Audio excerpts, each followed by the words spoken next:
Welcome, Donnie and friends, back to my car. I wanted to talk today about Hellboy and the new trailers that are coming out here and there. But again, my first thought was that I don't know anything about Hellboy. A little bit, not too much. So I wanted to do some research before I get into my response to the trailer. So going to his origins. So Hellboy is the spawn of a witch and a demon. They had a baby. That baby was Hellboy, baby Hellboy.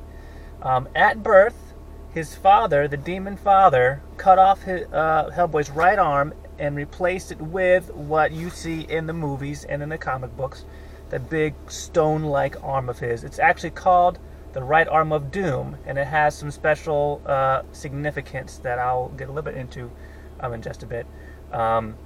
So anyway, he was born, later on summoned to Earth by the Nazis.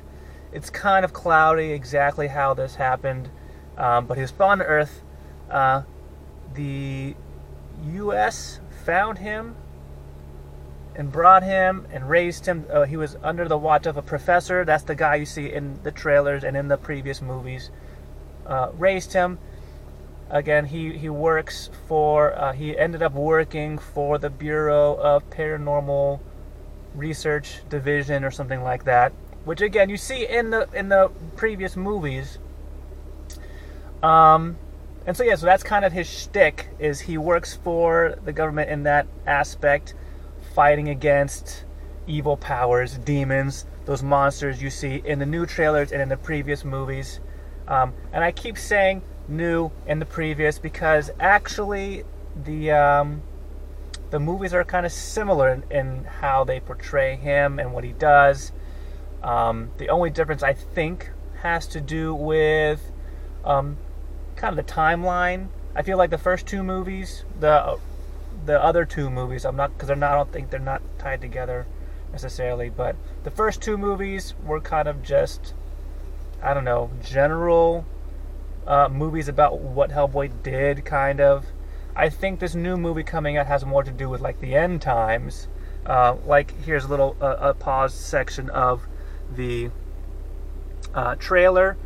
You can see there's a big flying demon over like a lake of fire, kind of signifying hell or something like that. So it looks like end times. In the trailer you see him fighting giant monsters and other things. I'm not going to go into it. But anyway, so you'll see like giant monsters and all that stuff. So here's my thing. If you're a fan of all the other comic book movies, this is going to be a good one to watch. It has all the same stuff, just a different person, different story slightly. It has the light humor throughout because the character himself is a humorous, sarcastic guy. Hellboy is. But it also has a lot of action from what it looks like. So it has some dark action as well. There's some bits where there's lots of blood and a little bit of gore. It's not too bad. So it looks like it's going to be intense action sprinkled throughout with the comedy. So if you're a fan of those other comic book movies, this is going to be a good one to see. And going back to his arm and kind of the end times feel of this, it looks like he's fighting kind of the rise of these demon monsters. And his arm actually, in my research, has the power to kind of stop all of that in simple terms. So hopefully they will address that in the movie. They don't address that in the trailers that I've seen so far. So maybe they'll release some more. But all in all, again, it should be a good one, especially if you're a fan of the other comic book movies that are out right now. So that being said, if you like the video, give me a thumbs up. Subscribe to the channel for more awesomeness. And also comment below if you have any thoughts about the new trailer, old movies, the Hellboy origins, or anything about that subject in general. Hit us up, comment below, subscribe, like, and I'll see you guys next time. Just never forget your phone, wallet, or your games. Bye!